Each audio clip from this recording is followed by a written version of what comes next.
Pendidikan merupakan salah satu aspek terpenting dalam kehidupan manusia. Pendidikan memiliki peran penting dalam membangun peradaban manusia. Pendidikan sejatinya dibutuhkan untuk meningkatkan kualitas sumber daya manusia. Oleh karena itu, pendidikan berkaitan erat dengan berjalannya pembangunan, sebab sumber daya manusia yang berkualitas akan dapat mempercepat pembangunan. Dalam realitanya, pendidikan ini di masing-masing negara memiliki perbedaan yang cukup signifikan. Kualitas pendidikan di negara maju terlihat jelas berbeda dengan kualitas pendidikan di negara berkembang.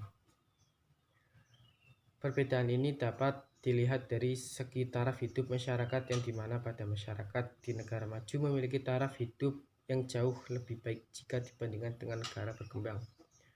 Di Indonesia misalnya, sebagai negara berkembang memiliki kualitas pendidikan yang masih rendah. Hal ini karena pendidikan di Indonesia masih diselimuti oleh berbagai permasalahan yang rumit dan tak pernah usai. Berikut dijelaskan lebih lanjut terkait isu-isu yang menyelimuti dunia pendidikan di Indonesia. Yang pertama, ada beasiswa miskin untuk pendidikan yang tidak tepat sasaran. Untuk membantu masyarakat yang memiliki ekonomi bawah agar tetap dapat memperoleh pendidikan, maka pemerintah membuat kebijakan mengenai pemberian beasiswa. Beasiswa ini dibagi menjadi dua. Yang pertama, beasiswa untuk pelajar atau mahasiswa yang pintar, dan beasiswa untuk pelajar atau beasiswa atau mahasiswa keluarga miskin. Namun berbagai permasalahan timbul akibat adanya kebijakan ini, di mana banyak sekali kasus pemberian beasiswa miskin yang salah sasaran. Faktor penyebabnya karena dalam hal pendataan digunakan data yang lama dan tidak melakukan pemutakhiran data. Padahal dengan melakukan pemutakhiran data akan dapat membantu dalam menentukan siapa saja yang berhak mendapatkan bantuan beasiswa tersebut secara akurat. Karena pada kasus orang yang mendapatkan beasiswa miskin merupakan orang-orang yang telah memiliki kondisi ekonomi yang cukup baik sehingga tidak memenuhi syarat.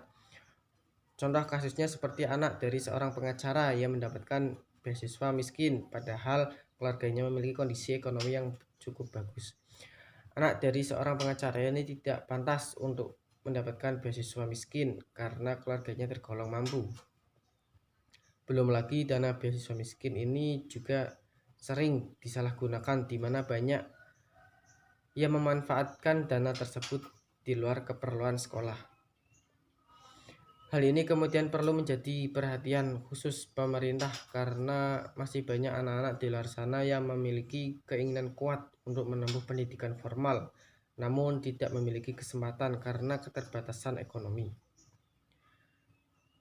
Anak-anak seperti inilah yang seharusnya menjadi sasaran tepat untuk mendapatkan beasiswa untuk sekolah.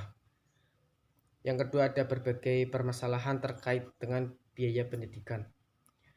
Biaya pendidikan yang mahal. Pendidikan sejatinya merupakan suatu hak yang dimiliki oleh semua orang.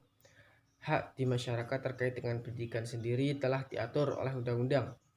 Hal ini menandakan keseriusan negara dalam menjamin dan memberikan kebebasan pada setiap warga masyarakat untuk mendapatkan pendidikan yang layak. Untuk pemerintah membuat kebijakan guna meningkatkan partisipasi masyarakat dalam menempuh pendidikan wajib 9 tahun, yaitu dengan cara memberikan subsidi pendidikan. Pemerintah membebaskan biaya pendidikan untuk jenjang sekolah dasar dan sekolah menengah pertama.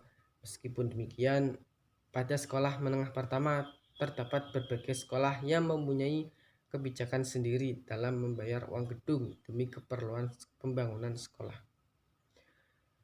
Belum lagi ditambah dengan biaya pembelian keperluan sekolah seperti seragam, buku, dan lainnya.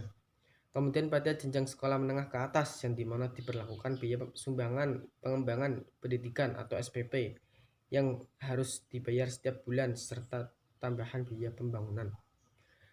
Mahalnya biaya pendidikan juga tidak hanya terjadi di instansi sekolah saja, melainkan juga terlihat jelas dalam perguruan tinggi yang menggunakan sistem uang kuliah tunggal atau UKT per semester yang relatif mahal, dan uang pangkal yang tinggi untuk mahasiswa dengan jalur seleksi mandiri.